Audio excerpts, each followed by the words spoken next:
going to make from that point of view is that we must be mindful of the choices we made for our life. Be mindful of the choices we made for our life. It's a big thing if we're going to live life or we're going to have it. We have to be mindful of the choices that we made for our life. You see, Jesus consistently told me this. He said, if you want to be my disciple, you must take up your cross and follow me. It's a choice Jesus gives me.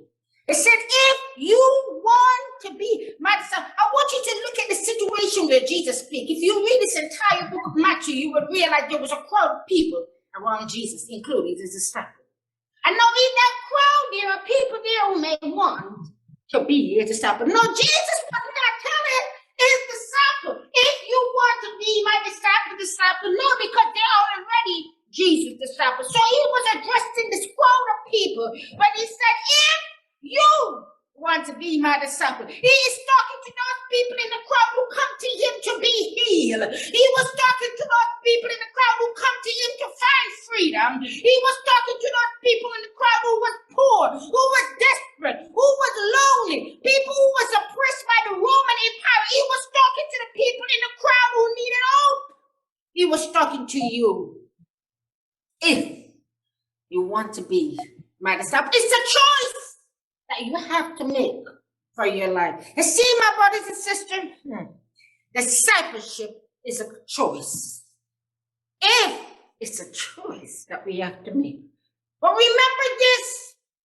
This is important. Why Jesus consistently called us to be disciples. The Bible tells us in the book of Matthew, chapter 17, verses 21, he said, not everyone who called out to me, Lord, Lord, will enter in the kingdom of heaven.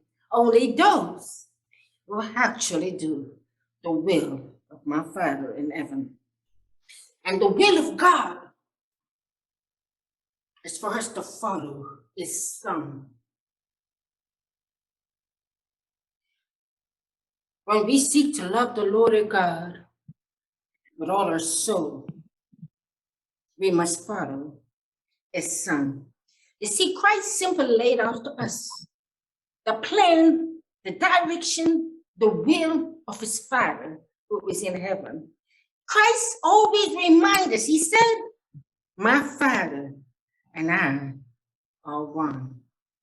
And so, if we follow Jesus, we are Father and God.